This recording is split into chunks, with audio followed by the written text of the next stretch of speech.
Good afternoon, everyone. Welcome to the Texas Balance of State CoC General Meeting. Glad to have you all joining us. This is Cameron Fowler, the Continuum of Care Director, and I'm going to quickly have folks in the room with us here on site introduce themselves. If someone would be so kind as to type in and let us know that you can hear us okay, we would greatly appreciate it. Okay. We can hear you. Yes. Yeah, I'm just waiting Great. for them to say that they hear us. Thank you. Okay. Oh, wonderful. Thank you, everyone. This is Caitlin Bear. I'm the Balance of State Programs Coordinator. This is Sophia Cheka, the Systems Change Coordinator. Patrick Wigmore from Corporate for Supportive Housing. Mary Ricklick, CoC Manager. Craig Blaze Fierro, CoC Programs Assistant. Victoria Lopez, HMIS Help Desk Specialist. Jason Phillips, Vista Program Manager. Susan Starrett with Corporation for Supportive Housing. Thank you, everyone. As y'all can hear, we've got a full room here today, and some external guests from CSH that we've been telling you all are coming, and we are glad that they are here. We've been keeping them busy yesterday and today and have another packed day with them tomorrow, and we're really excited about the work that we are doing with them and have, I guess, an internal visitor in Jason. We're excited to hear about the Vista Project. Thank you.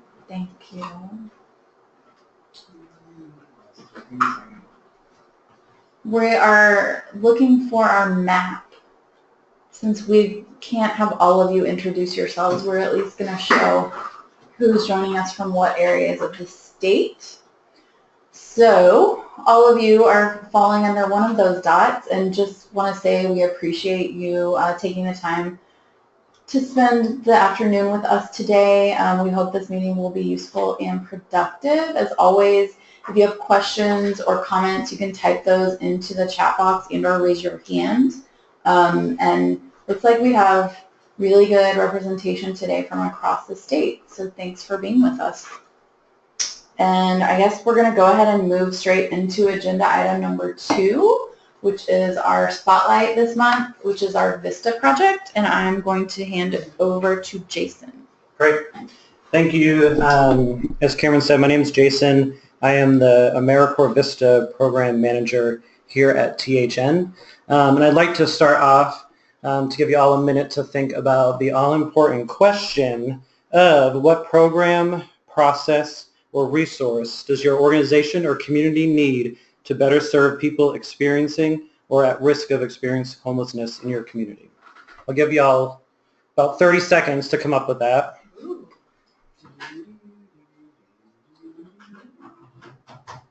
We're always saying I really should record that one, too.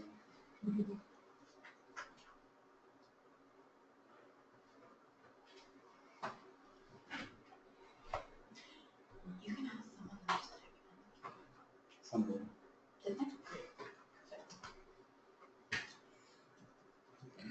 Great, so I see some of you have typed in your answers, and some of you may have more than one answer to that question.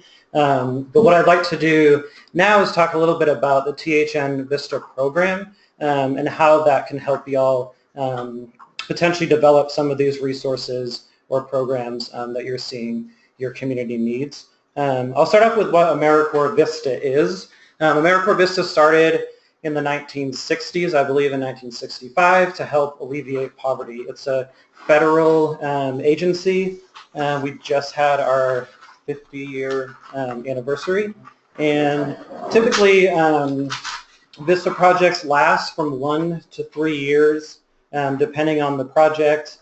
Vista members work with organizations and communities on a full-time basis for at least a year. It is a program of the Corporation for National and Community Service.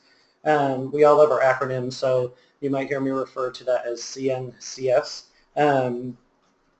And basically, for Vista, members work on capacity building and program and resource development. The overarching goal of Vista is to alleviate the consequences of poverty, which looks very different depending on the community and the issue we're talking about. And members do not provide direct services. They focus mostly on providing long-term impact and outcomes for organizations, systems, and communities. The other piece is AmeriCorps Vista provides opportunities for Vista members to gain professional development, training, build their skills, and networking opportunities that they may otherwise not have the opportunity to do.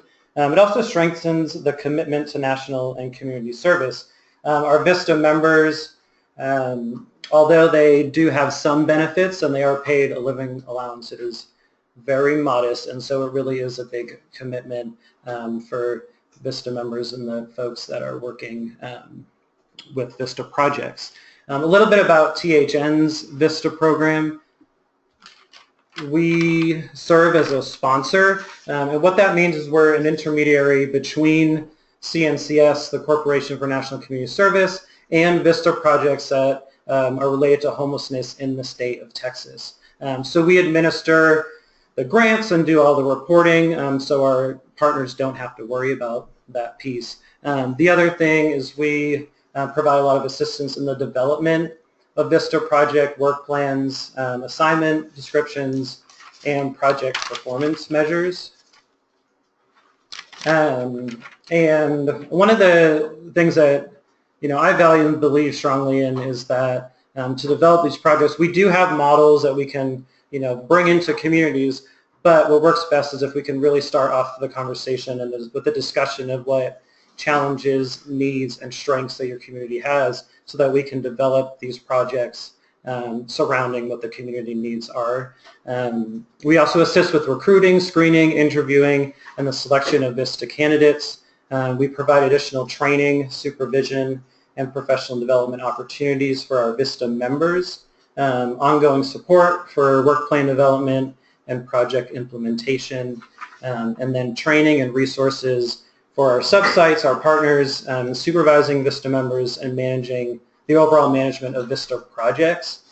There is a cost share for Vista projects. It is, I believe, very reasonable. It's typically between $4,000 and $5,000 for one member for one project for an entire year. So really what your organization or community is getting is someone dedicated for at least one full year working on the project that you identify y'all would want. I see a few folks responded to my initial question with someone said permanent supportive housing. I see transportation, funding, oh, that's always a big one. Rental and landlord and board oversight, general coalition building. Great. So these are all things that Vista projects can assist with.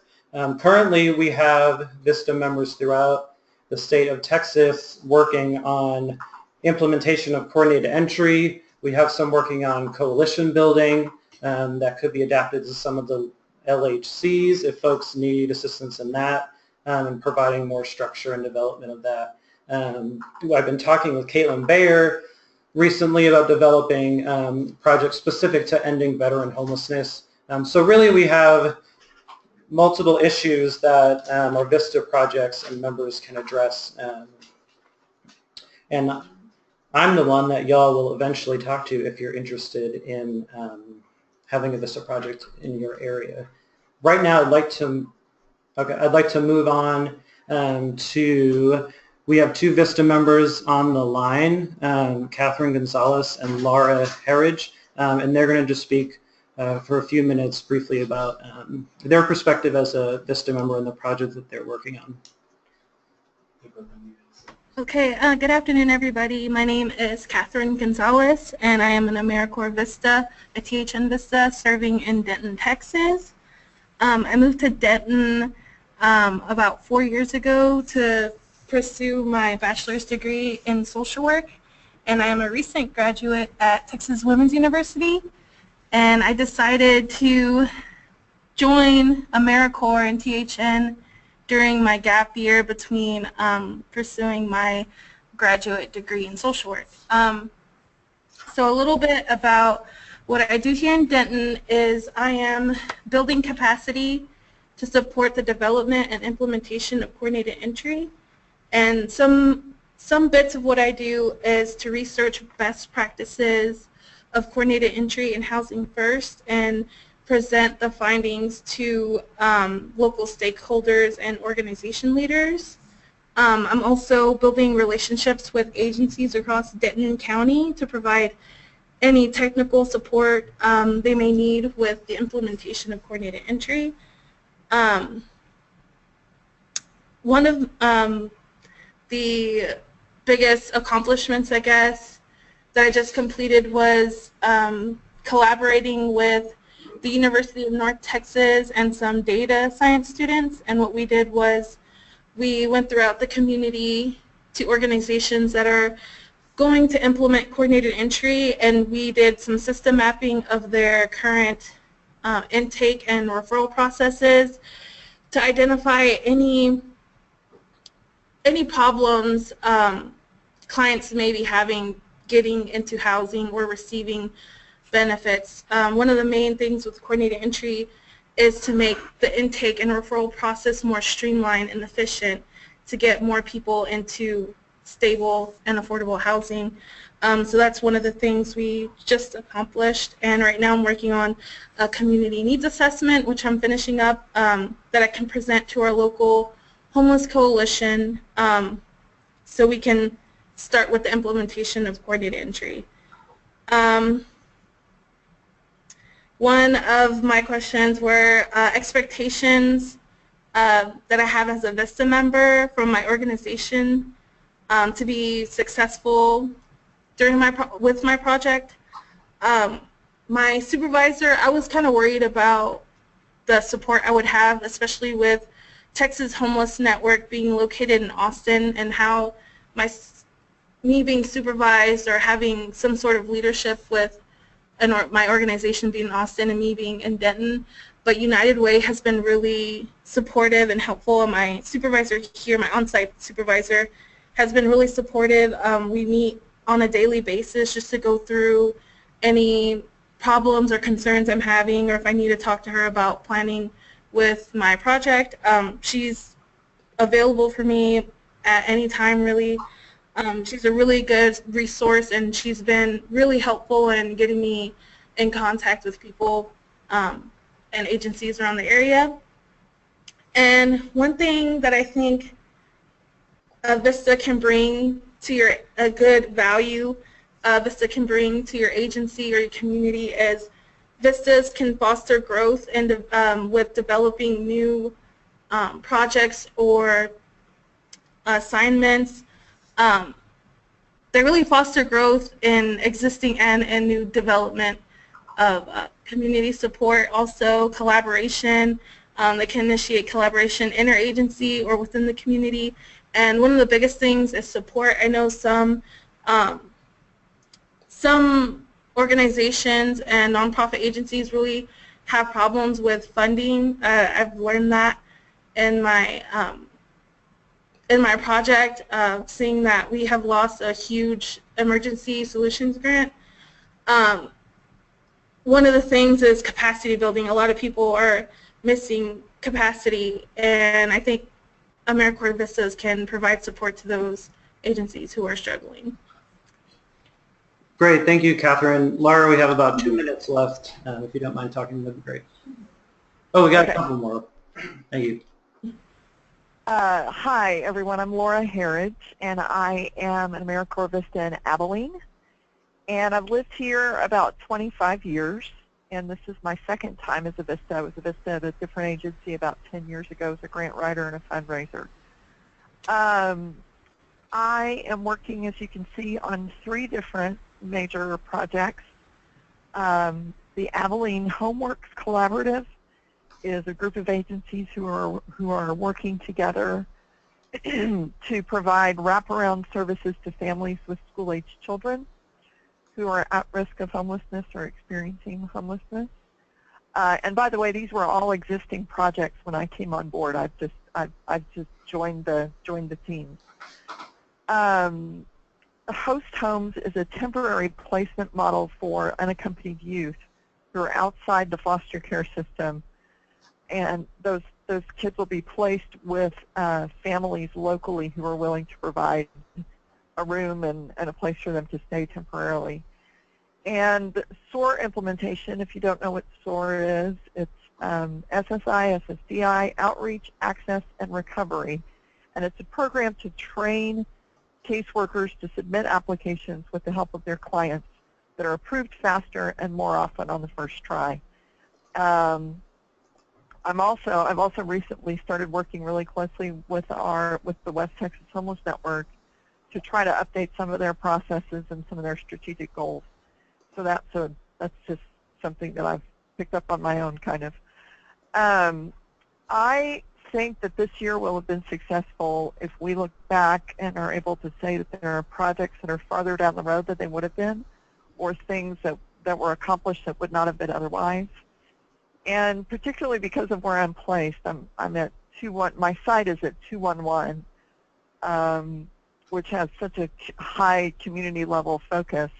It's been very important to me and my supervisor to increase communication and collaboration in the community. And we want to make sure as many stakeholders as possible are educated and involved in all of these, in some of these projects, and then generally knowing more about the situation here in Abilene. I could say tons of things about the value of a Vista, but I'll back Catherine up and say I think the most important is capacity building, especially I think for new agencies or new projects within an existing agency. It's relatively low cost to the agency. You get state and federal support with training, technical support, and benefits. And I have the time and the space to do some of those things that a busy agency who's providing great services has to either back burner or slow down on. And I think it's a great asset to any community in a number of different ways. Awesome.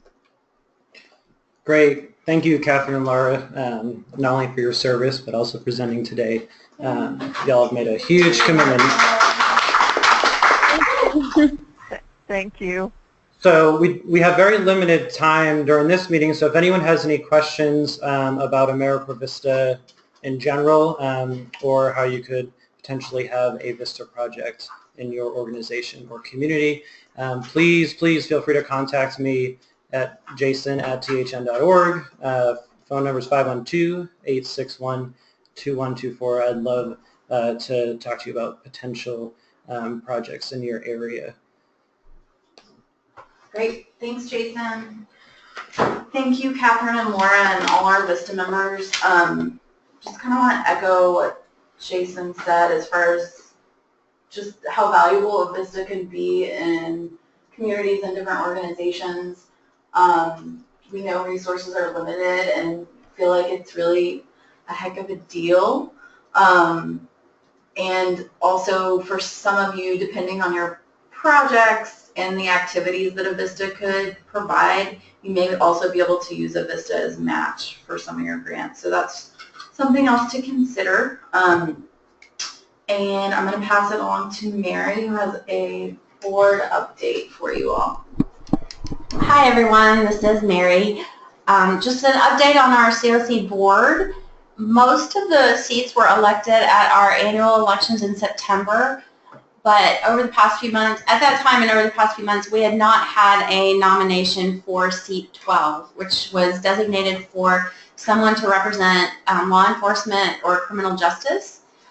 Just a few weeks ago, we did in fact receive a nomination that we on staff took to the CoC board at their most recent meeting, and they chose to accept this person's nomination and have her become a full member of the board to fill seat 12. So that's very exciting. That means now we have all our board seats filled for the year. The person filling the seat is Chung, and she is with the Council of State Governments Justice Center. She's a senior policy analyst there, and in that capacity she works with state governments across the country to conduct comprehensive analyses of their criminal justice systems, identify opportunities for changes to policy and practices, and enacting legislation to avert prison population growth and invest funds into strategies to reduce recidivism and improve public safety.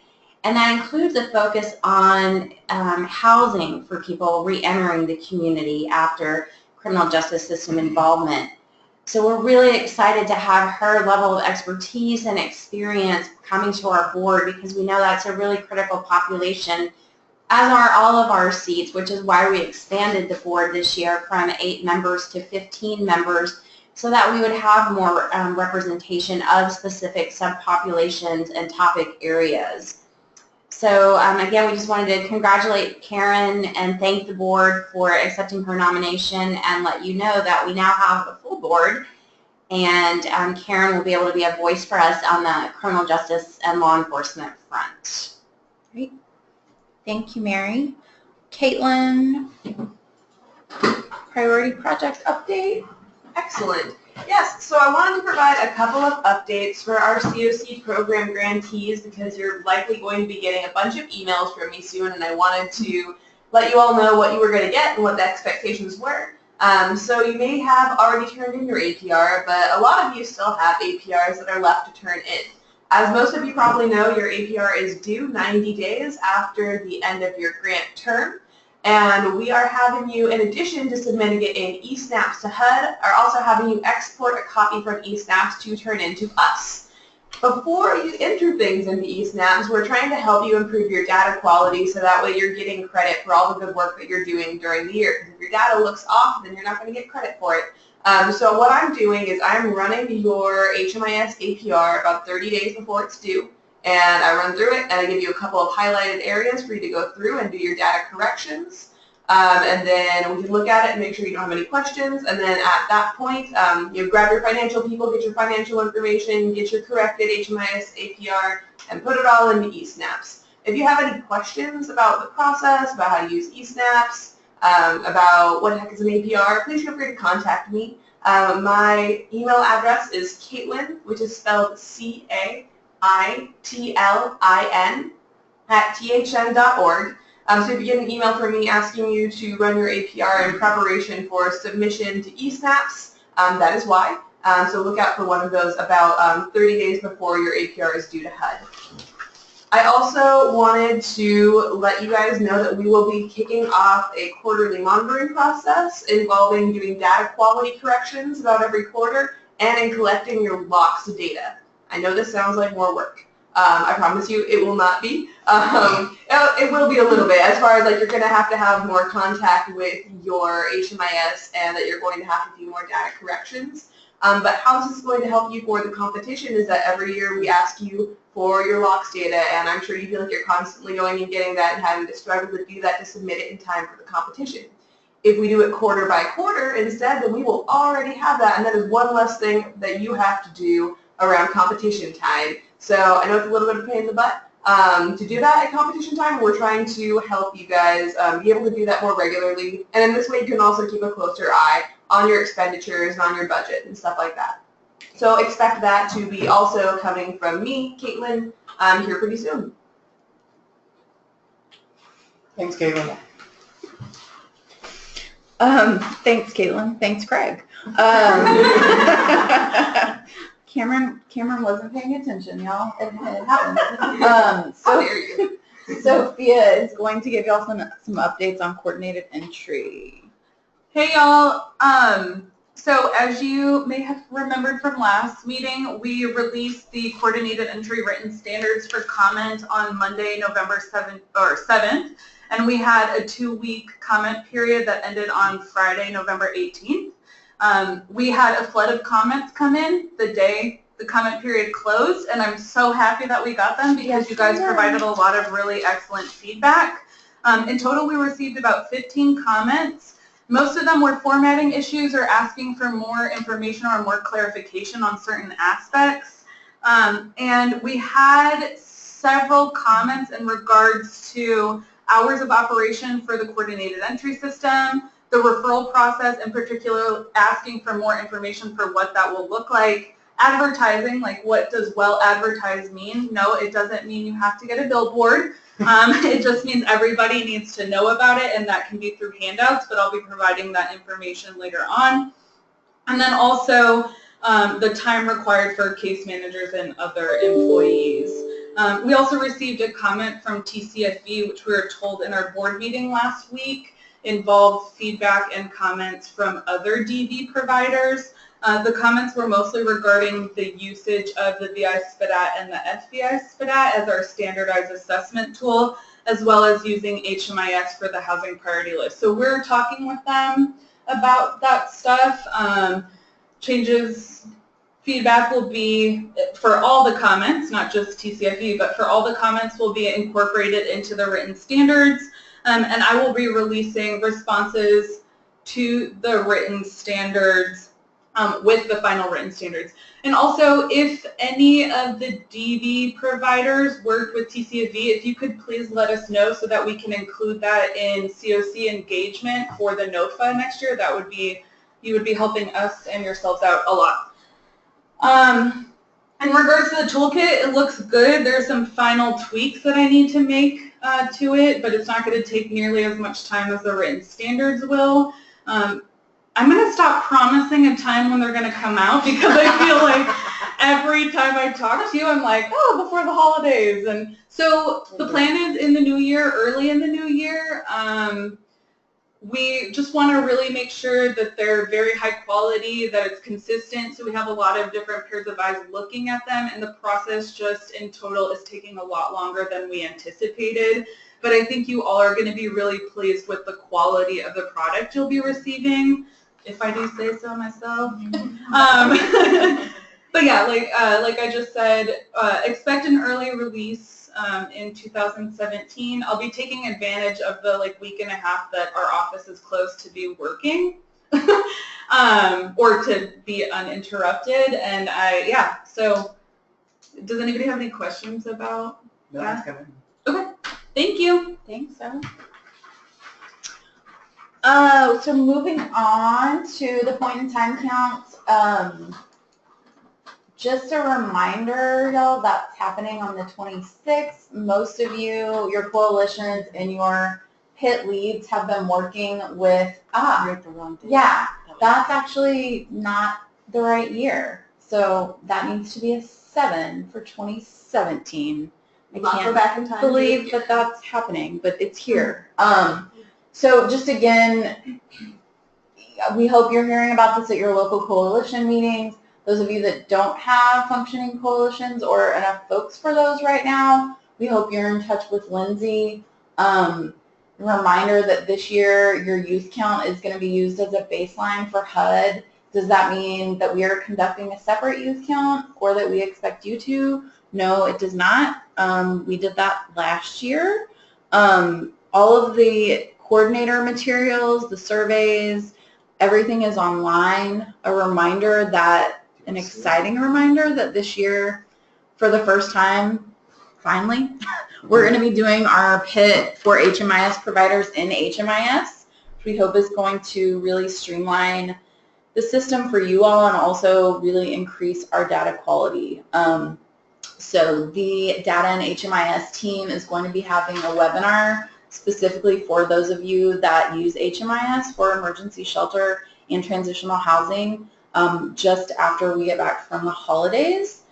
And Mary will talk to you a little more about those dates later, but just please keep an eye out, again, PIT leads and LHC leads on your emails from Lindsay. We know you all have been working on this stuff somewhat all year and definitely in the past few months, and we're working on it too. So that PIT count is coming up, and yes, we're not talking about last year's, January 26, 2017. And if you have any questions about whether or not there's a point in time count happening in your community, I hope this isn't the first time you've heard about it. If it is, please email Lindsay at THN, lindsay@thn.org.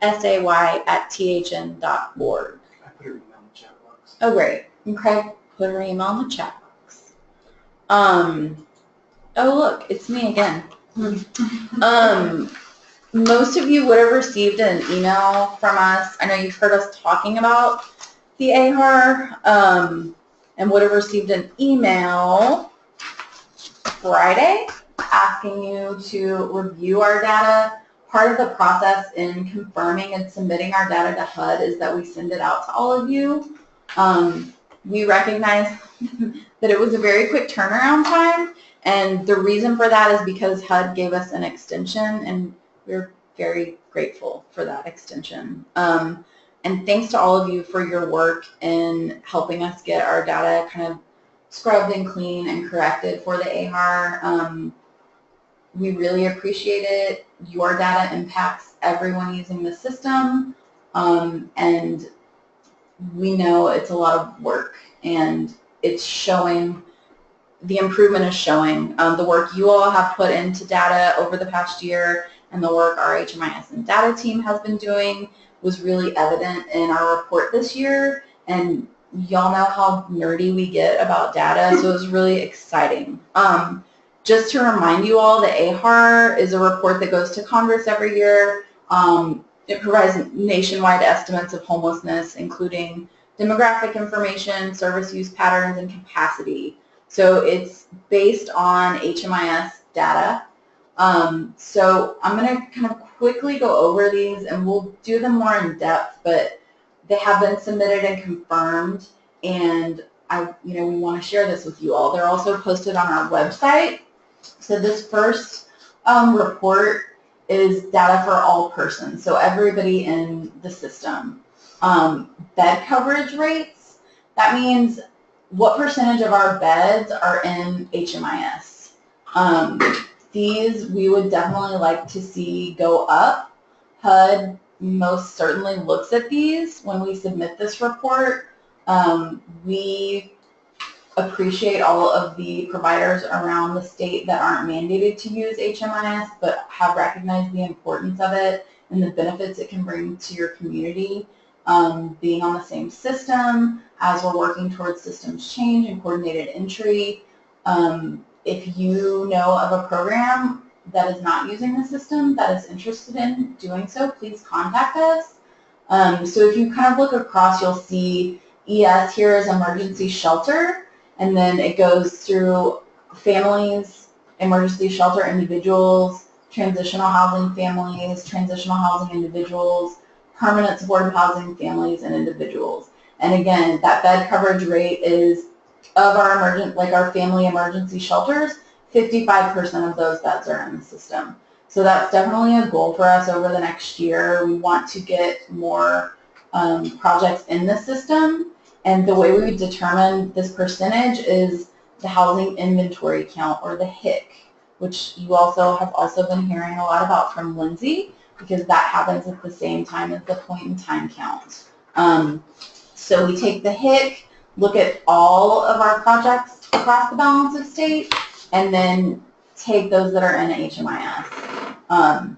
So we're going to be working with you all, as always, on data quality and on increasing those numbers. I'm not going to go through all of the unduplicated counts, but for just a second, Craig, sorry. You can see, so we're looking at a 1-year period, and then we've got numbers for on an average night in each of those shelter types, how many families or individuals are in them, and then the point in time counts with those October, January, April, and July dates are what we use to determine utilization, which we'll scroll down. And bed utilization rates. So again, this is something that is important. HUD is looking at, we are looking at. It can really help your communities to determine what your housing needs are as far as shelter goes and permanent supportive housing. You don't see rapid rehousing on these reports because it is not included. So what this is saying, like under ES FAM, that 61% on an average night, that's how many of our emergency shelter family beds are being utilized. We think that's probably low. And the reason is that while clients are getting enrolled into HMIS, they may not be getting checked into a bed. So that second step of your data entry is crucial. And again, you know, we want to have accurate data so we know what an actual need is across the balance of state and in your communities. And if you scroll just over to the right and look at that emergency shelter individual number, so that average is 55%. And what this is telling us and HUD is that on an average night, only 55% of our emergency shelter beds for individuals are being utilized. So I would just ask you all on the line to think about that. Like, think about your community, think about your projects. Does that sound right? It probably doesn't. It may in some cases. We know in some of our smaller communities we do have, and this is definitely the exception and not the rule, some larger shelters that just aren't utilized. But we suspect and have seen from the data that Lisa is right. DV beds are not in HMIS, and they're not included here either. Thank you, Lisa Griffin. So yeah, just like with your other reports, we ask you to look at this, you know, with the critical eye. We don't think this is correct. We do know that there are projects that are not checking clients in. We're working with those projects. We've done a lot of work with them prior to submitting the AHAR this year. But we want to keep working with you all on this and really want to get to a point where we know this data is accurate, and if truly only 50% or 55 in this case of those emergency shelter individual beds are being used, well, how much shelter do you really need? And where could that money potentially go in your community where there's a greater need, like rapid rehousing or permanent supportive housing?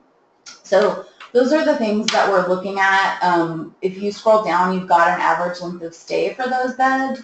And then another big important piece is missing data. I will tell you all, the change in these reports from last year to this year, it's incredible, the work that has been done, the work you all have done with your staff and your data entry, and the work that the HMIS team has done here at THN. These numbers look so much better than last year. Again, y'all know we geek out. We were geeking out. I was clapping. I was making ridiculous noises. And yeah, we've been working on this report for a few months, but these rates of missing data are incredibly low, and we are really proud of the work you all are doing, and just we know you all are understanding the value of having this data in the system and how crucial it is, and are going to just keep reminding you that your data doesn't just impact your project. So I just want to thank you all again for your work on this. You know, we definitely have some work to do, but y'all are getting just stellar on the missing data, and it's a huge change from last year, and we want to recognize all of your work on it. So give yourselves a hand. I have a question. When is a good time to start having the conversations about changing over beds that are underutilized? When we know we have accurate data. Good time. Good time. Good question. Can we just quickly, and just so you all know, and we'll get into this more, so what's happening right now with HUD, and I'll look at questions when I'm done going through these, they are determining our usability for these table shells is what they're called. So emergency shelter FAM, ES individual, TH FAM, TH individual, those 6 headers right there are each shells, and based on all of the data we've provided, HUD will determine whether or not our shells are usable for the AHAR report. So whether or not our data is good enough to go into this report to Congress. We're hoping to hear by the end of the week. No promises, but HUD's been doing a really good job on timelines as of late. I think we know there's some sense of urgency with some changes coming up in January. So we hope to know soon which of our shells are going to be deemed usable. And this is also something that we report in our collaborative, application for CoC funding, which also, as you all know, impacts CoC project funding. So we are really hopeful this year that we're going to get more shells submitted, and that was our goal last year. We feel pretty confident we're going to reach it. We also know they've made some changes about how they're reviewing AHAR data this year, so we don't know until we know. You can go ahead and move on to veterans. So as soon as we hear back from HUD, we will be sure to let you all know what of our data they determined usable for the AHAR this year, and we'll go a little more in depth on this report. I think also some of you may be interested to look at this report more on a community level versus the balance of state, and that's something we can work with you all to pull. Something the state is so low. Yeah, super low. So this is our veteran data, and yeah, as Sophia just pointed out, it's really low. We're really surprised by this last year. Our hope is that this is happening because of the initiative to end veteran homelessness and not because data is not getting entered into the system. We have some communities that are doing a really great work around that initiative, but these numbers are low, but the data in these shells is good. So if you scroll down, so go back up, Craig. That first line is veterans in any of those projects. And yeah, like emergency shelter family, 10 veterans across the balance of state in a family shelter bed seems low. But I mean, we have looked at this data, and actually, thanks for bearing with me, y'all. Go ahead and go down to the bottom to missing data. Whoa. If you look here, you'll see, like, the data's there. Yeah. So, this is kind of part of the detective work that our staff gets to do here, working with you all to figure out, is this accurate? Because it seems like all of the data that we pulled for these particular shells was complete. So, are these our actual numbers? We're working on figuring that out. Go back up. And that's one of the benefits of having you all as communities pull these and look at these to see what you think it should look like in your community and what the report says. And we'll say, like, as we're reviewing data quality reports, report cards, APRs with all of you, we see, there's a sense there, like, once you understand how to read these reports, y'all can look at the numbers and say, and we hear this a lot, that doesn't feel right, that doesn't sound right, that doesn't look right, and there's usually a reason, and we can usually figure it out pretty quickly. And we want to continue doing that with you all. The veteran bed counts only, Craig, if you'll point to that. Yeah, and y'all, we see your questions, we'll get to them. We do not have a lot of dedicated, what that is dedicated beds for veterans. And that's showing we only have them for emergency shelter individuals, 22 in HMIS, and 36 outside. So those are low as well. I'll just also remind you, this does not include rapid rehousing, so all of our SSVF is not included here. I know this is a question that we get a lot, especially around HIC time. What does dedicated bed mean? Dedicated means those beds are only there to serve veterans. It doesn't mean that you have a veteran in your shelter that night. It means that bed is a set aside, reserved for a veteran, and is indicated as that in your grant agreement and or in your HIC, that you've provided to us in the past. So if we see changes in those, we'll ask you about them. Again, I would just say amazing job for you all on missing data. Huge improvements from last year, and just want to thank you all and commend you and your programs and your staff for that work. I know we have some questions. Just Michelle's speaking.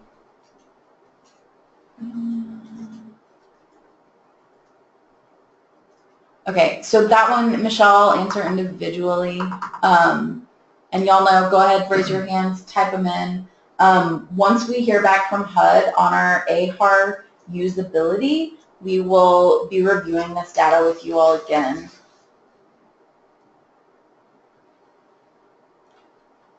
So we're going to move on. And again, please type in your questions. We'd love to hear them and love to know that you all are listening and have them.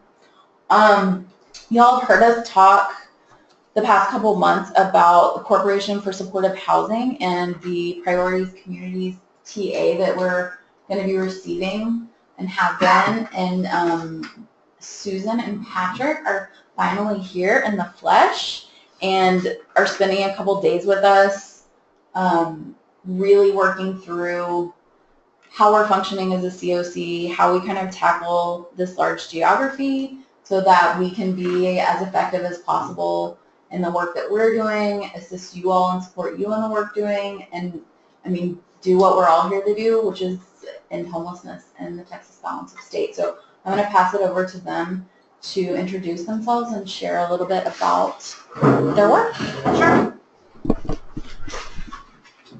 It is great to be here in person. My name is Susan Starrett, and as Cameron said, I'm a technical assistance provider with CSH.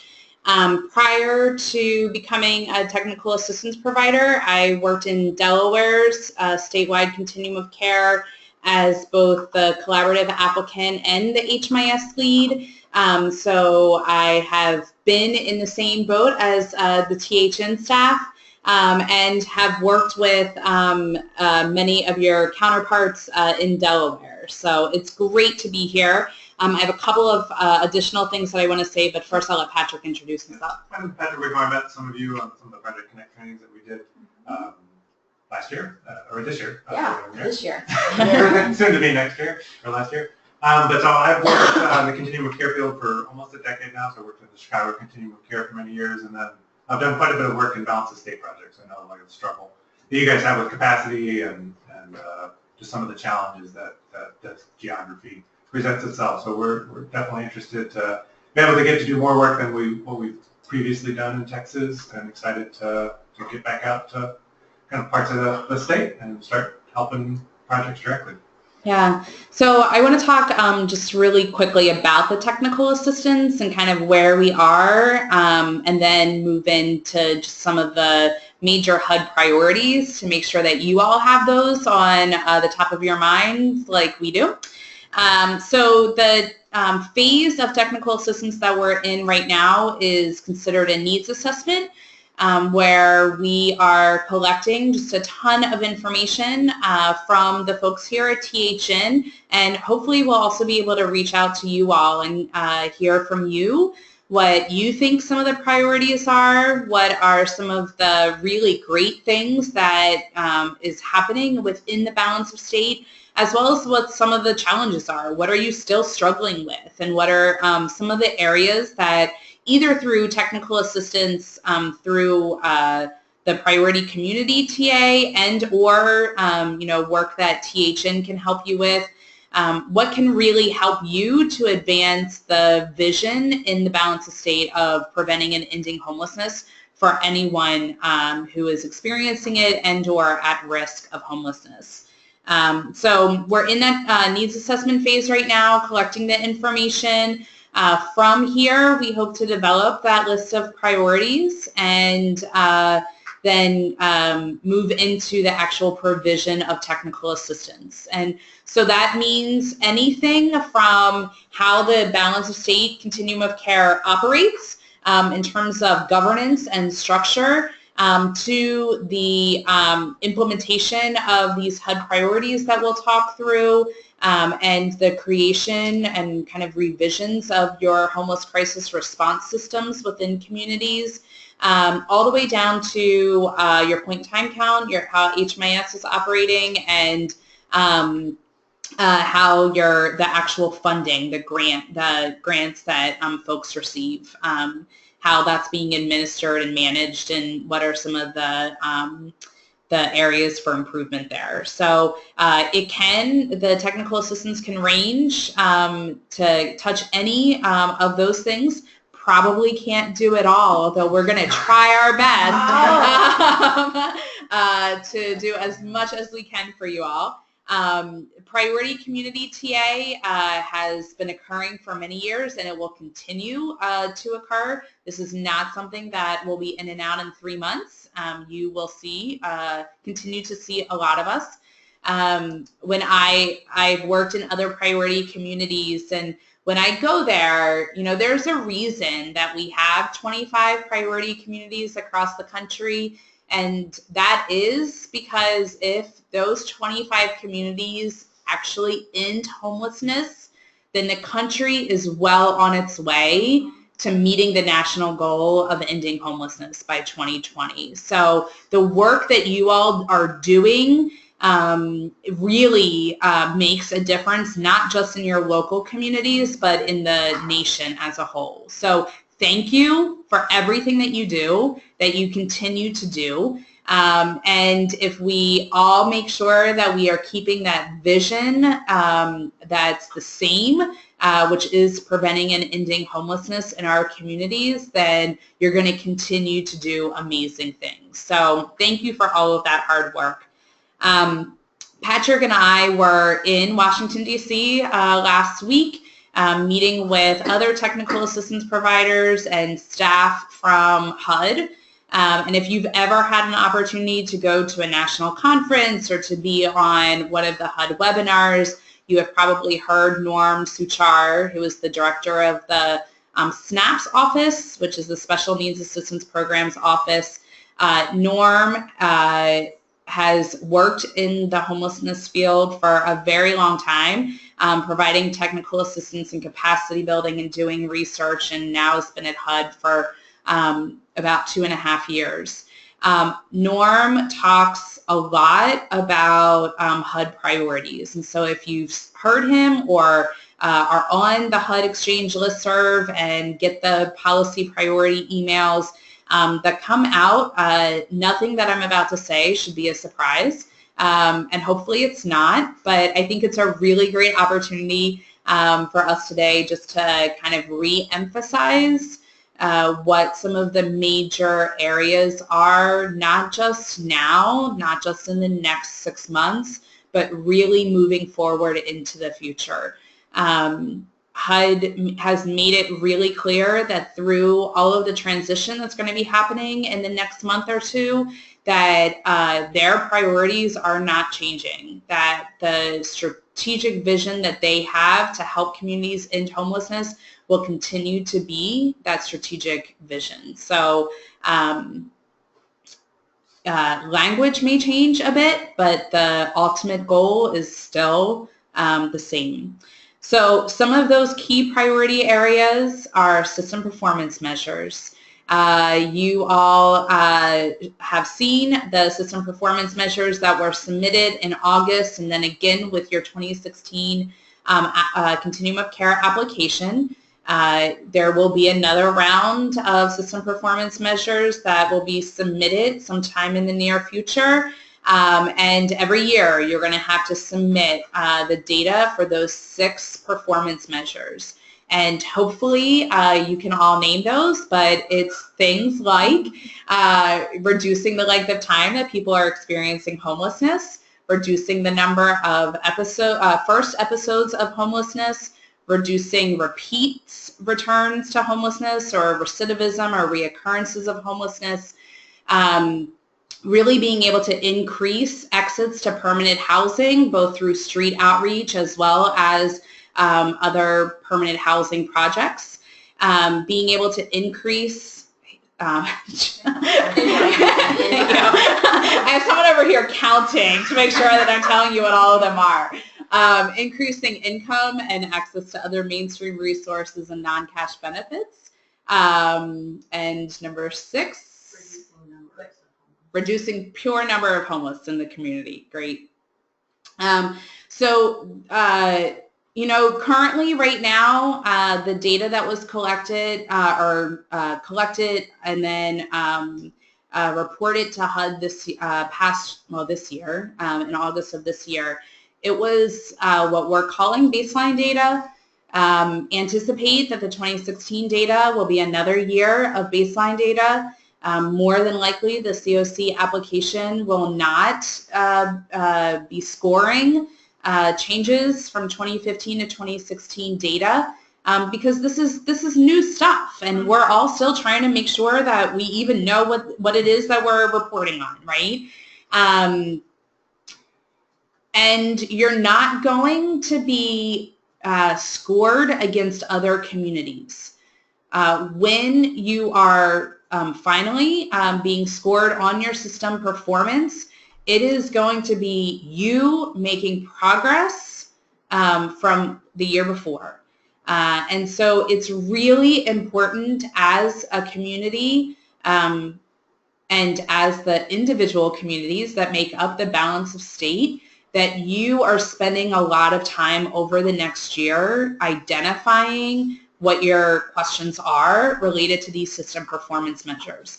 Asking the question, what does this actually mean when we look at X percentage of people having reoccurrences of homelessness? What exists or doesn't exist within our community that is helping to prevent people from experiencing homelessness for the first time? These are the questions that you really need to be considering, and you need to be setting benchmarks.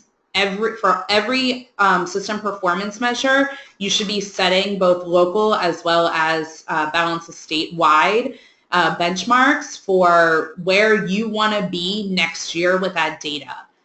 I think the other important thing to remember is that the data that you reported this year was data from a year and a half ago, right? So part of it is the data collection period.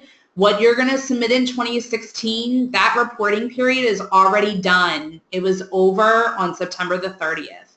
So the work that you're doing right now is going to impact your 2017 system performance measures, which is why you need to start having the conversations now and setting those benchmarks now so that your 2017 data, which may be the first time that you're scored on this, is better than what it was last year, okay? The other huge priority that you have heard a ton about and will continue to hear about is coordinated entry. This is also not something that is going away. Yay! This is a continued focus of HUD and the SNAP's office, and hopefully it's something that you are focusing on as well. The purpose of coordinated entry and kind of the requirement within communities to implement coordinated entry is not to give you more work. The purpose of coordinated entry is so that every individual experiencing or at risk of experiencing homelessness within your communities has quick, easy access to the services that they need to get them back into permanent housing. That is the sole focus of coordinated entry.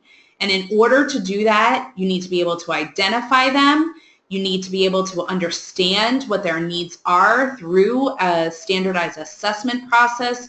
And you need to be able to prioritize the most vulnerable in your community to make sure that they have the access to the services that they need. I think one of the most amazing things that I see and hear in communities when they actually do take a look at their data is that there are a number of individuals and families within the community who can self-resolve. And we are providing a ton of services to those individuals and families who can figure this out on their own. But then there are also a large majority of people who are going to need the help of the crisis response system. And they're the ones who we need to make sure are getting into the services that they need.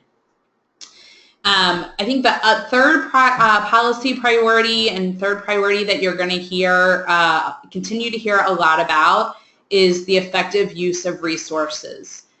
You all know that resources are limited and they are tight, whether they're federal, state, local, private, fundraising dollars, whatever it is, right? These are things that we need to make sure that we are utilizing the resources to the best of our abilities. And so that's where coordinated entry can help play a role to better manage those resources and make sure that the individuals who need it are accessing it. But also at the balance of state level, you need to make sure that the resources that are coming into the community are most effectively being utilized, and that they're cost effective, and that they are focused on moving people into permanent housing. And then the final priority that I'll talk about is around subpopulations. So ending veteran homelessness, the national goal was to do that by the end of 2015. Obviously, we are past that almost a year now. Just because we have passed the national goal does not mean that we should stop focusing on veterans and just let them to continue experiencing homelessness within your communities. This is still a priority, and you should still be working very diligently in making sure that veterans are accessing the permanent housing options that they need.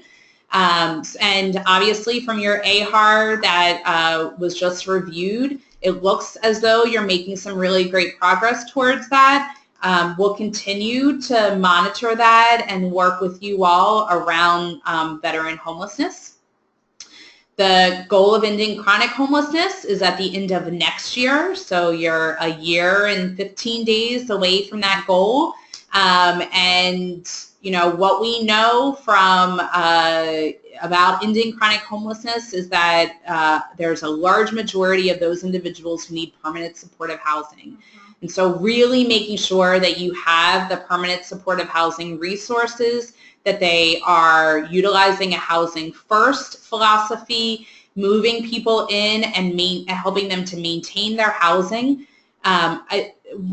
Same thing with rapid rehousing. I hear from a lot of people that they think that permanent supportive housing and rapid rehousing means that we're just putting people into housing and that's it, and then it ends. That is not the case. Both rapid rehousing and permanent supportive housing both have supportive services allowed within budgets, allowed within the project model, and design for the very reason that people need services. And so sometimes those services can be provided by the same provider that's working with them on their housing, and sometimes it's about connecting them with mainstream resources. But please don't forget that supportive piece, because it's really important to help people to obtain and maintain that housing. And then for youth and families with children, that goal is in 2020. You're going to see a lot of emphasis being placed on youth starting this year, 2017, obviously with the point in time count. There's going to be a lot of resources, not just to the 10 communities that will be selected for the Youth Homeless Demonstration Program, but a lot of additional resources that will be available to communities around ending youth homelessness. So stay tuned more for that. I think the one plug that I'll make in the youth homelessness field is if you don't know who your director of child welfare is, invite them to lunch in the new year. And just start talking with them about the work that they're doing and the work that you all are doing around ending homelessness, because that is probably the single most important relationship that you need to develop for ending youth homelessness. So that's all that I have. Thank you for listening. I think a lot of questions and or comments came in during that time, but no? Okay. So thank you all very much, and I really look forward to continuing this conversation and working with you in the upcoming year.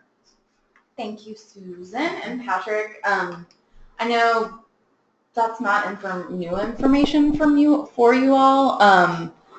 We're excited to continue working with you all on those goals and setting some achievable goals and benchmarks and getting to work on those SPMs.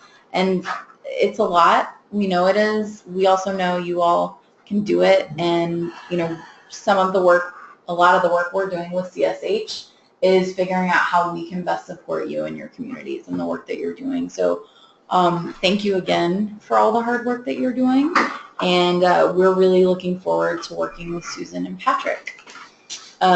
So don't see any questions specifically for Susan or CSH, and I am going to go ahead and pass it off to policy updates, and Caitlin is going to start that. Great, thanks, Cameron. So Craig, if I can go ahead and pull up that webpage for me. You might have seen in an email that went out to all of you recently that HUD recently held a couple of equal access rule trainings. There were 3 of them. And at our last meeting, we also mentioned them. Thank you, Cameron. And they filled up very, very quickly. They were very, very popular. And not everyone who wanted to sign up was able to sign up. But fear not. You can still get all of the information and the slides here on this webpage, which I believe Craig can put in the box. You already put it in the box. Craig, you are a solid professional.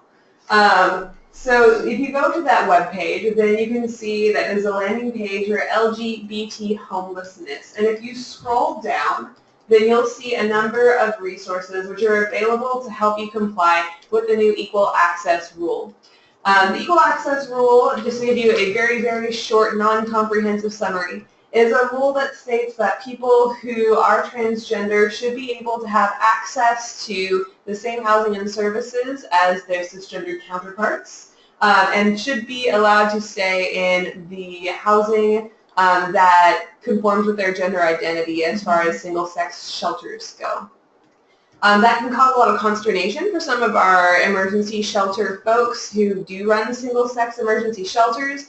There are a lot of resources out there that can help you figure out how to deal appropriately with someone who is transgender, who presents at your shelter, and who would like to be housed there or to seek shelter there. Because this is an issue that can really make emotions run high, HUD has offered a series of office hours which will be going out soon. I don't know what the date exactly will be, but we will make sure that we forward that on to you. So that way you can get any of your really specific questions that you have answered by a HUD staffer. So they will be able to tell you exactly what the answer to that question is in compliance with the rule, and be able to maybe walk through a tool with you and let you know how you can comply. I will say that you should all review the Equal Access Rule, because there are parts of it that will require you to alter your program policies and procedures to be in compliance. You can figure out what these are both by reading the rule and also by reading a really excellent toolkit, which I'm trying to look for. It should be I on would do there. the self-assessment actually. So So what is up there right now, the self-assessment, is an Excel spreadsheet that you can download onto your computer. It walks through, I think it's 48 different areas of compliance with the Equal Access Rule, and how you as a project, both in your policies and your training and other types of documentation, can make sure that you are in compliance with it. And I will just take a moment to ask those of you who are on the call today, have any of you already taken steps to implement the Equal Access Rule? If so, what have you done? Maybe type that into the question box, or if you would like to be unmuted and be able to speak and share with us what you've done to implement the Equal Access Rule at your transitional housing project, your shelter, your permanent supportive housing project, your rapid rehousing project, what have you. Feel free to type in and let us know, or to raise your hand, and I will ask Craig to unmute you. And we'll wait here for about 20 or 30 seconds to see if we get any bites.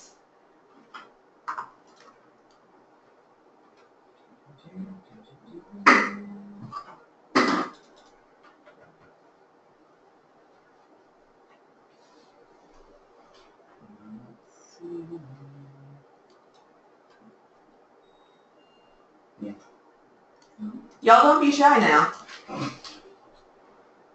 It's a very comprehensive tool. Yeah, HUD has a lot of really great resources available on the website, and HUD grantees must comply, so it is your responsibility to review the materials and make sure that your processes and procedures reflect what is required of you according to the Equal Access Rule.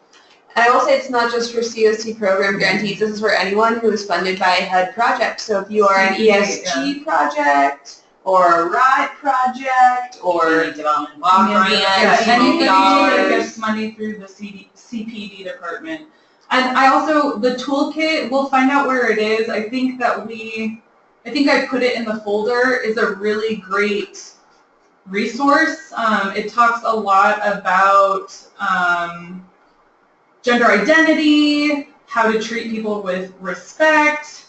It also mentions those things that HUD encourages you to do as providers, such as have your non-discrimination requirements clearly posted and including them in your policies and procedures. So it's a really great summary, I think, of equal access.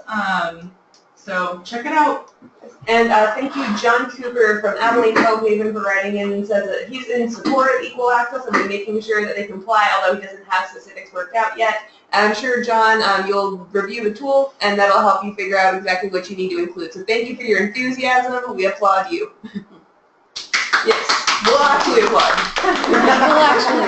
Yeah. Thanks, Caitlin. Yeah, y'all, HUD knocked it out of the park with these tools, or whatever TA provider did for HUD, knocked it out of the park. So they're fantastic tools. And John Cooper, I was gonna give you a shout out earlier, and I'm gonna do it now. And just thank you for always being so engaged with us and encouraging, and thank you for that.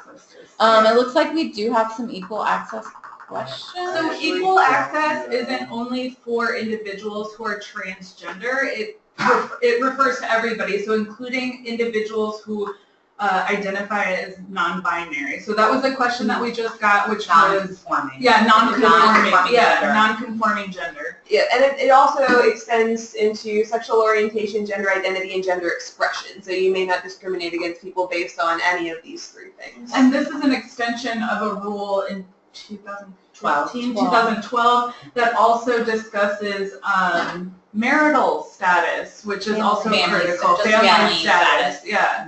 And the non-separation of families, which we already have a policy for, our policies and procedures. If you haven't given those a look, they're on our website. We encourage you to check it out. And we also have the equal access, right? The board voted on that last year. It sure did. Thanks, everyone. Sophia, VAWA. So on November 16th, the final VAWA, so the VAWA Reauthorization Act of 2013, so it's the final rule implementing VAWA of 2013, was posted to the Federal Register. This gives you a really great highlight of what this final rule entails. So the few things, it furthers the extension of the core protections to Continuum of Care Emergency Solutions Grants and HAWA funding. Basically what that means is that survivors can't be denied, evicted, or have assistance terminated because the applicant or tenant is or has been a victim of domestic violence, dating violence, sexual assault, and stalking. It also talks about emergency transfers. So an emergency transfer plan is that which allows for survivors to move to another safe and available unit if they fear for their life and safety. The new rule includes documentation that you can use for the emergency safety or emergency transfer plans. And additionally, it talks about it extends the low barrier certification process. So what that means is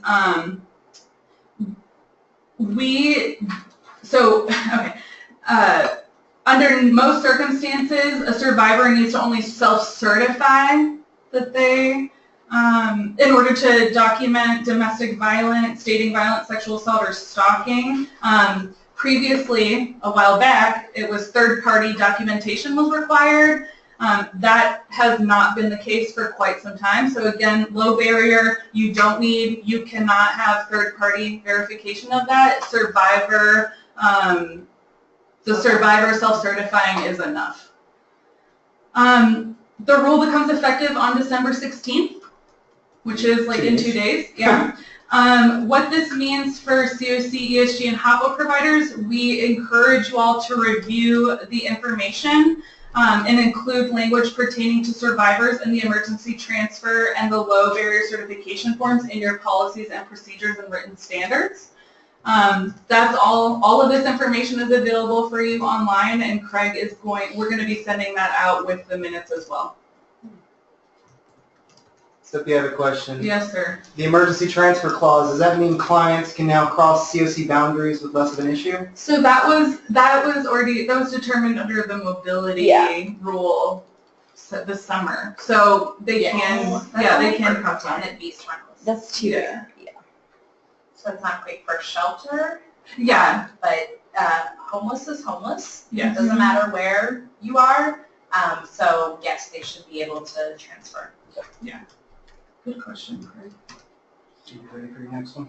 Thanks. So I'd also just ask, we do have time if anybody has questions about that or any of our DV providers on the line have any comments they want to share, please feel free to do that.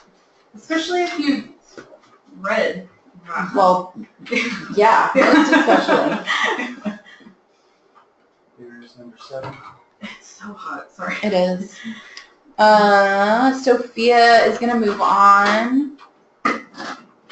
But again, you all feel free, raise your hand, type in the chat box. We're keeping an eye on you for questions, comments. Okay, can you scroll to page 5, please? So you guys may remember that late last year, HUD released the final chronically homeless definition that was required to be utilized on January 15th, 2016. So that means as of January 15th, 2016, January 15th of this year, you have to have been using this definition. It's complicated.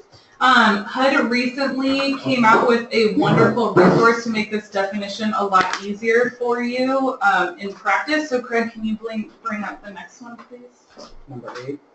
Yes. Just looking for it right now. Huh? What's it called? It's the flow chart.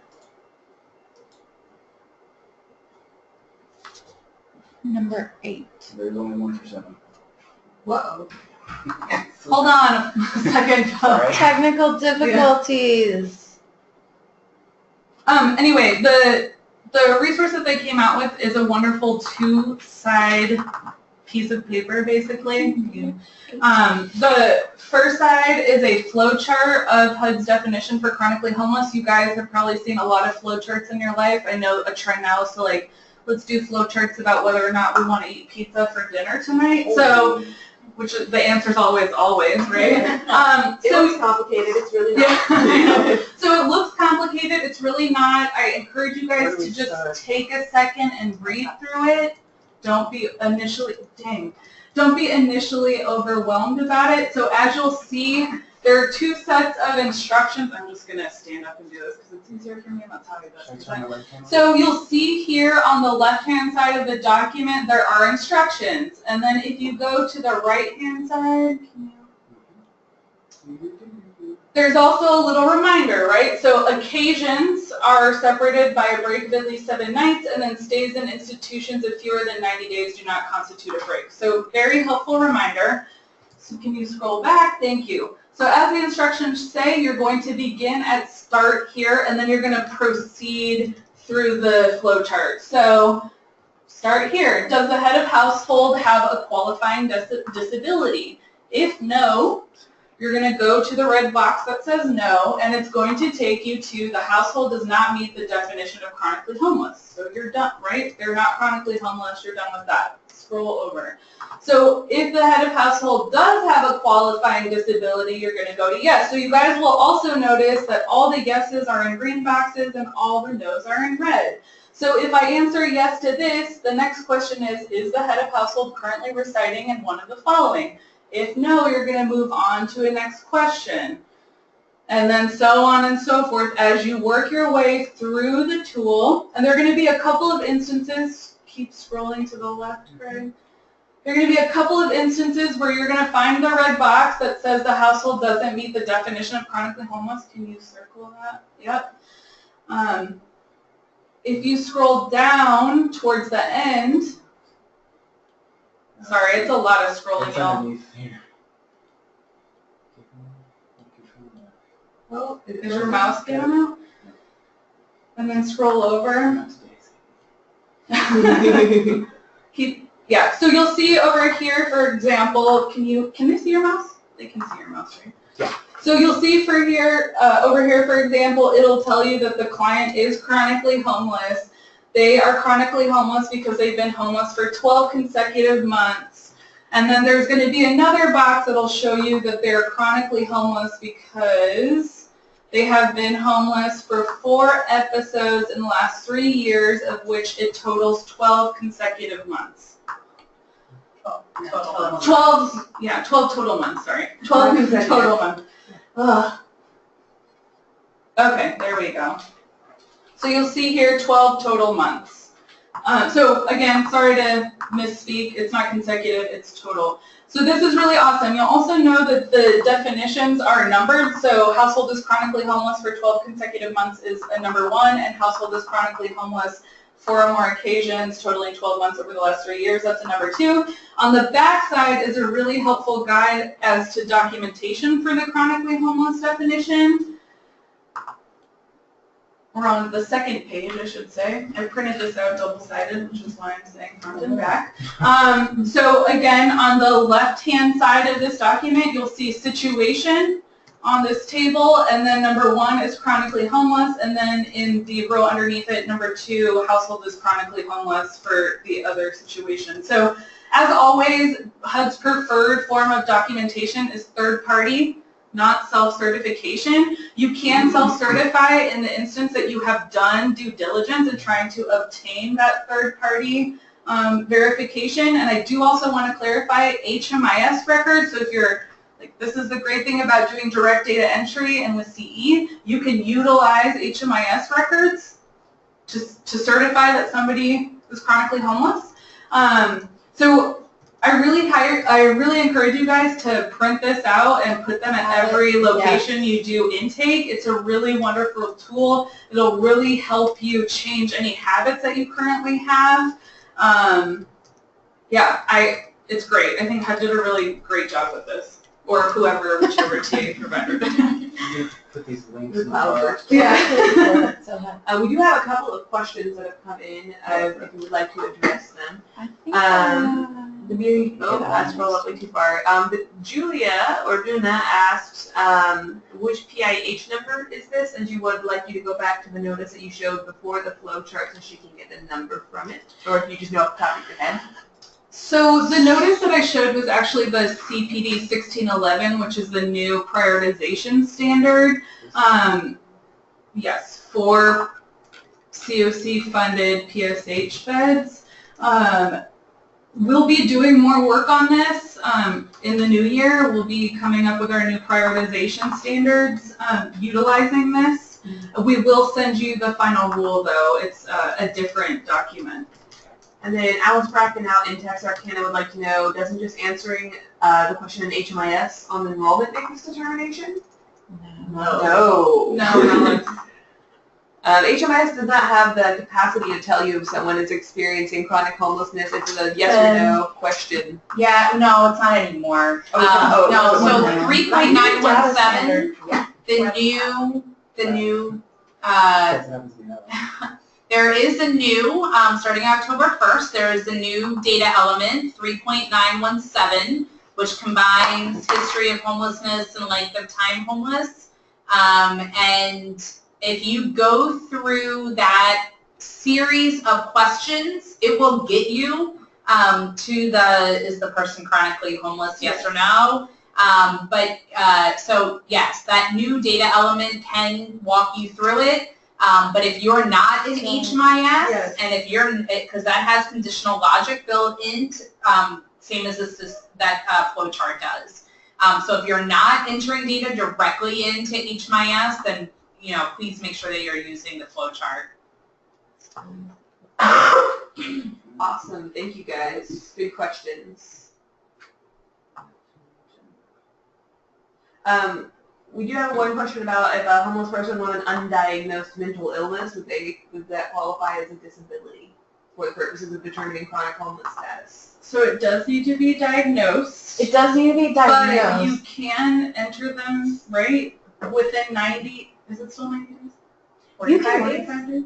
You can enter them regardless. It's them entering into a project that's designated for chronically homeless. They'll have to have that documentation. But isn't there a stipulation that you, like, if they're not diagnosed to begin with, you have to get a diagnosis within a certain amount of time? And you only, Yeah, right. and only like 45% of your clients can be waiting on that at a time. No. No? I thought that was at a startup. Never That's mind. different. That's That's wrong. self-certification. Never mind. Is that clear? Because y'all are hearing us give different answers in the room. Yeah. Summarize it. Lisa Griffin says no, that is not clear.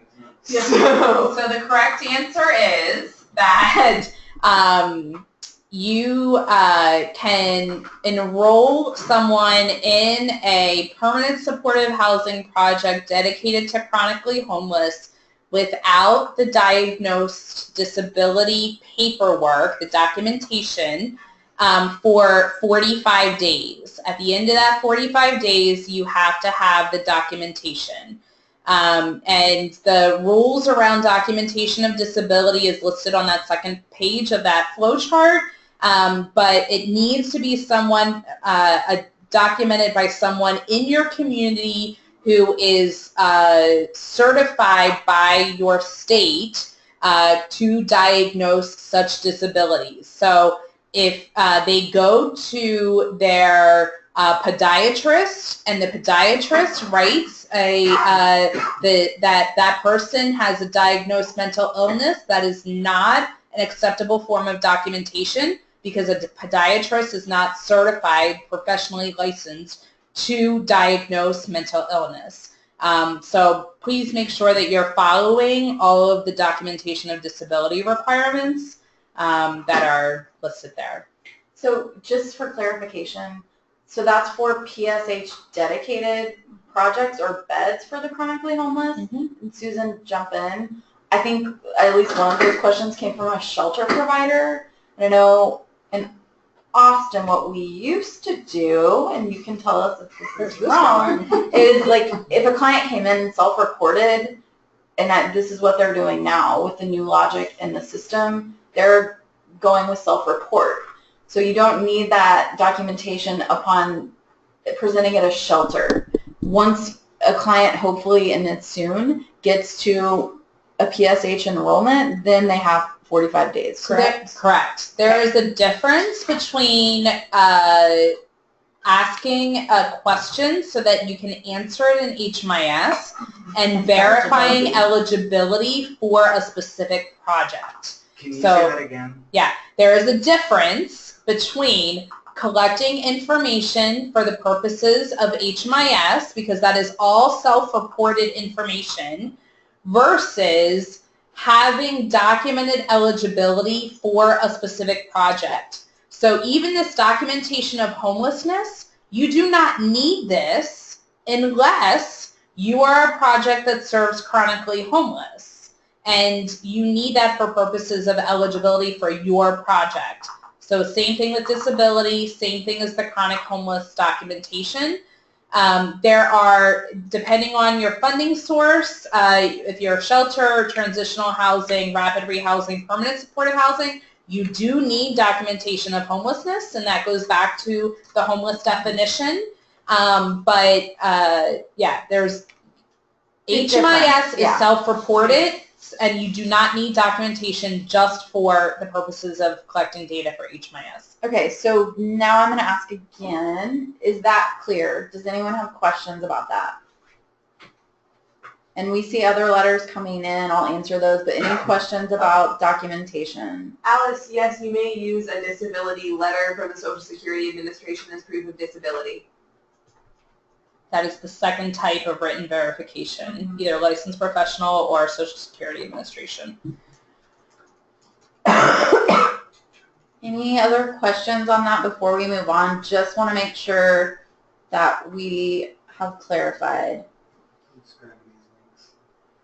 Yes, Alice, just the benefit letter. So y'all, what the question we've been asked is, can clients use their disability letter from Social Security for proof their benefits letter? And the answer is yes.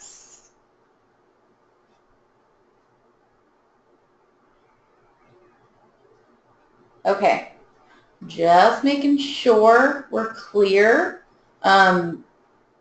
If y'all think of something, we have time, so this isn't last chance on those questions. It's really important y'all understand the difference between those two things. And we're going to move on to announcements and Sophia. Cooper's got a good question.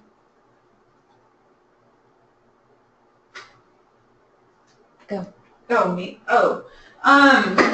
So National Alliance to End Homelessness for the last several years has been doing a transatlantic exchange program, which is a program that has professionals in the United States going to the United Kingdom, and then professionals from the United Kingdom coming to the United States to learn about what other countries are doing pertaining to housing and homelessness. Actually, I know the deadline is coming up. I was not prepared to present on this. So I know the deadline is coming up soon. We'll send out more resources about it. They have on one of their blog posts suggestions about what your projects should look like. I've tried applying the last 2 years outside of what they suggest and have not been accepted. So I highly recommend that you you propose topics that NAH suggests. Yeah, that's pretty much it. It looks like a really amazing opportunity. They do a really in-detail report at the end of the process. Thank you, Craig. You put it online. Does it say the deadline? I know it's soon. I feel like it's this week, so it's really late notice. Go down because that has the instructions. Yeah. Maybe not. So these are the examples of the proposed topics. So I try to always do number 1 to be outside of the box. I would highly recommend that you guys choose something that they selected, because it seems like most often than not, those are the programs that they do. Exchanges will take place in 2017. Every year during National Alliance to End Homelessness Conference, they have a session on this. And then, like I said, they release a pretty detailed report at the end of the process, which is basically just getting everybody's individual reports together and reporting on it. Yeah, I highly encourage you guys to look into this opportunity. And if it's something that you're interested in, I highly suggest that you apply for it. And we'll let you guys know the deadline, especially if there's an extension. I'll check with Anna. Yeah. Okay. Thanks, Sophia. Mary's gonna talk to you all about the holidays, and then I've had a couple more questions come in that I think would be good for everyone to hear, so I'll go over those in a second. So we at THN are going to be closed some of the time during the upcoming weeks for the holiday. From December 21st through January 2nd, our offices will be closed. So we want to make sure that you realize we won't be here during that time. And even there will only be very limited HMIS support during that time, and primarily for major data emergencies. So if you have an APR report or anything else due soon, or you need to work with our HMIS team on some other issue, yes, please do it this week or next Monday or Tuesday before we are closed for a while. And we just want to say, throughout the year, THN doesn't take very many holidays, the staff, and so they kind of get piled up at the end of the year, so we get more of a chunk of time away. So that's where that time comes from. We are very available to you the rest of the year, but this is the time of year when we do take a little bit of time off. So please, if you need to reach any of us, actually, do that within the next few days, or know that we'll be here again for you after the beginning of the new year. And we hope that you also get some holiday time off and can rest and recuperate and get geared up for the new year. Thanks, Mary. John Cooper says, yay, holidays, celebrate. Yes, John Cooper. And just, I think that's the only question I see. I want to answer. It's a question from John in Abilene. One, in the absence of PSH in our community, should we serve those who meet the definition of chronic homelessness with rapid rehousing? Yes, yes, yes. Would you need verification to do so? Even if you don't need it per your funding requirements, and because this is your follow-up, John's follow-up is he's been worried folks who qualify for PSH might lose their chronically homeless status if they're enrolled in a rapid rehousing program, which could present problems down the road. Great thing to think, and you don't need to be worried about it. As long as you document that they're chronically homeless entering your rapid rehousing project, they can move into PSH. So always have that documentation on file. And I actually was looking into a little more details on this for another project, because the way we interpreted that, it was only if it was a CoC funded rapid rehousing project could they move into PSH, and that is not true. So any rapid rehousing project, as long as you have the documentation on file that when they entered the project they were chronically homeless, you can use rapid rehousing as a bridge. Does that make sense, John? And others? Exclamation point. It is. That was not always the case, so yeah, it is awesome. That wraps up our agenda for the day. Our next meeting is Wednesday, January 11th at 2 o'clock. Same bat time, same bat place. We have a few minutes. If anyone has any other questions, I'm going to give y'all a couple of minutes. The meeting is being recorded. All materials will be sent. Anything Not sent, today? posted. Posted. Yeah, we'll post everything on the website. That was like 15 questions. Do you want to show them where it is on the website? Just Sure.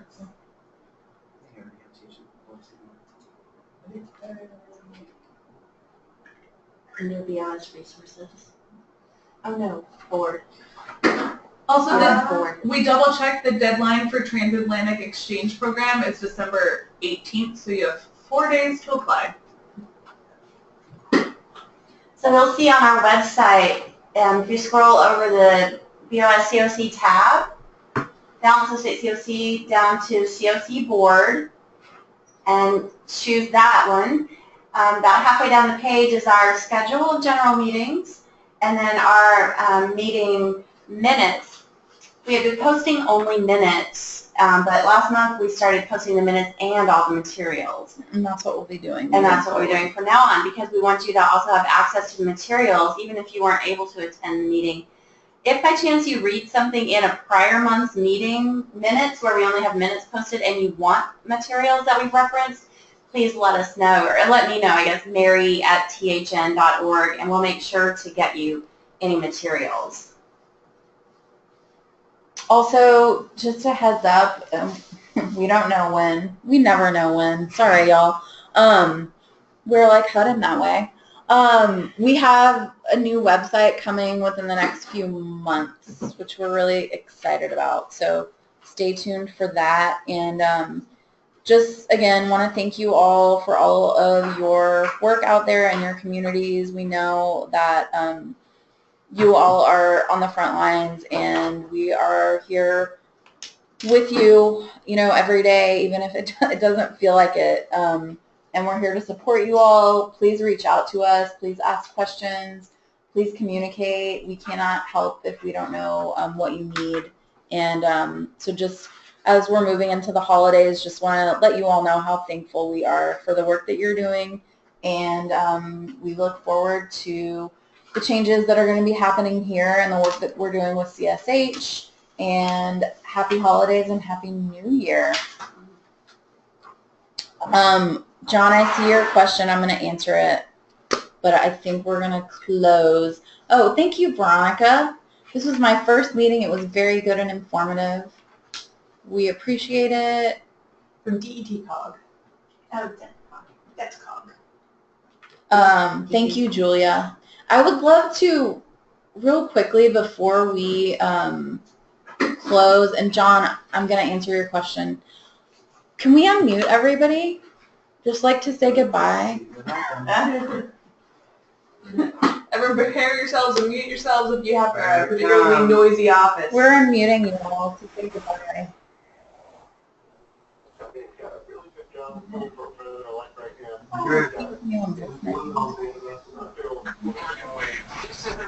Oh, you just invited complete chaos. Got